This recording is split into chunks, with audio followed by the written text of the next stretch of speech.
Esquerra Republicana de Catalunya ha demanat que es retiri l'estudi informatiu pel tram de la B40 que el Ministeri de Foment va presentar a finals de juliol. Per als republicans, el Ministeri s'ha saltat el procediment, ja que l'estudi, que data del 2004, ja ha caducat. El tram presentat a informació pública és el que connectaria Terrassa amb Sabadell i completaria el traçat de la via fins a Granollers.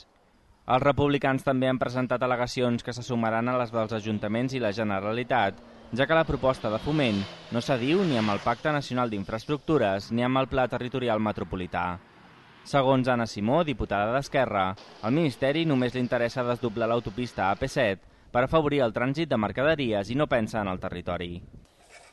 El problema és projectar infraestructures a 600 quilòmetres de distància sobre un paper, un mapa que ho aguanta absolutament tot, sense tenir en compte les necessitats i allò que es planifica des d'aquí.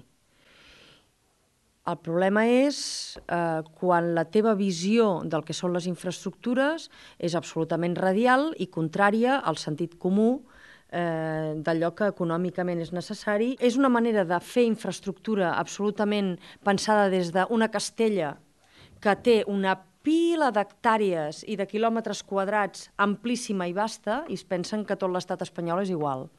I per tant és una visió decimonònica del que són la manera de fer infraestructures. És per això que Esquerra demana que l'Estat desestimi el projecte, en cedeixi la titularitat a la Generalitat i que sigui aquesta qui faci els estudis previs i executi l'obra. Per als republicans, la B40 hauria de ser una ronda que connectés els municipis ballesans, aprofitant i millorant el traçat de carreteres existents com ara la C155 entre Sabadell i Granollers. D'aquesta manera, els conductors del Vallès no haurien de fer servir ni l'AP7 ni la B30, que estan molt congestionades. Pel que fa al pas per Terrassa, la proposta de Foment destruiria el bosc i el Centre d'Informació Ambiental de Can Bonvilar, a més de tallar diversos camins rurals i d'interès històric, com el Camí dels Monjos.